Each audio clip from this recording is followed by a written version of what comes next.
ഈ ആദ്യകാലങ്ങളിൽ ഈ പെങ്കൊച്ചു പറയുന്നത് എനിക്കിതിനെ കാണുന്നത് തന്നെ അലർജിയാണ്.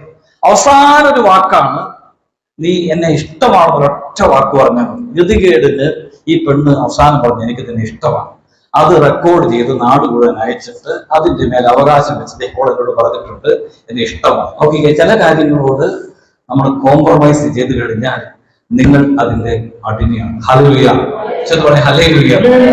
ഈ ഒരു ഉദാഹരണം പറഞ്ഞിട്ട് ബെന്യാമീനത്തിന് ഉദാഹരണം പറഞ്ഞിട്ട് നമ്മുടെ ജീവിതത്തിൽ ചില കാര്യങ്ങളോട് നമ്മൾ കോംപ്രമൈസ് ചെയ്താൽ നിങ്ങൾ പിന്നെ അതിന്റെ അടിമയാണ്. എല്ലാവരും കുടിക്കുന്ന സമയത്ത് നല്ല നല്ല ബ്രാൻഡ് കുടിക്കുന്ന സമയത്ത് ഒരു തുള്ളി വീഞ്ഞ് കുടിച്ചാൽ മതി, ഞങ്ങളുടെ മധ്യത്തിൽ കുടിച്ചാൽ മതി.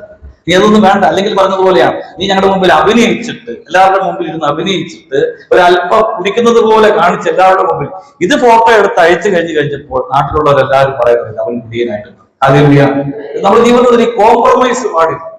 ജീവിതത്തിൽ ചില കാര്യങ്ങളോട് നോ എന്ന് പറയേണ്ട സ്ഥലത്ത് നോ എന്ന് പറഞ്ഞേ പറ്റും.